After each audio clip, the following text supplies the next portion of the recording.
He said 50/50ths, so I turned his penthouse into my payback. They tell you the worst kind of betrayal is when the person who should catch you instead kicks the ladder away. I lost my job.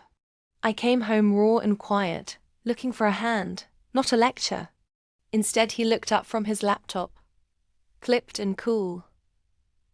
From now on, bills are 50/50ths. For a moment I stayed collapsed on the couch, tasting humiliation. Then a tiny, very dangerous thing happened. I remembered I knew how to build. I stopped begging for pity and started telling a story. I filmed a single, raw video. No sob story, no entitlement, just the line he'd said, cut together with my face and the unpaid job notices. I posted it to a small channel I'd been keeping. Honest, unpolished, about getting back up after being knocked down. I called it the 50/50ths test. I worked. I poured severance into building a pop-up consultancy, helping laid-off professionals pivot to freelance careers. I pitched evenings, networked at breakfasts, and turned every no into a tighter pitch.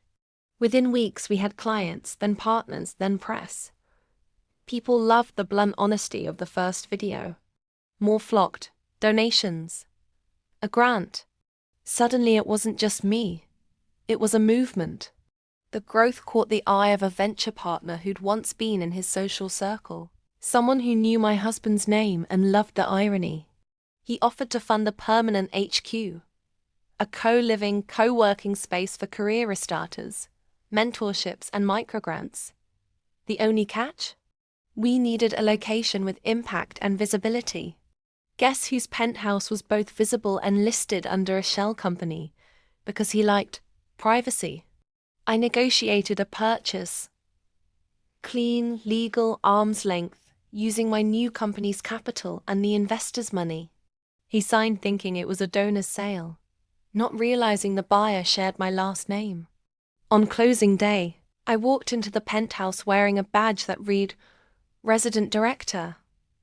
The skyline had never looked so delicious. But I didn't leave him out on the street.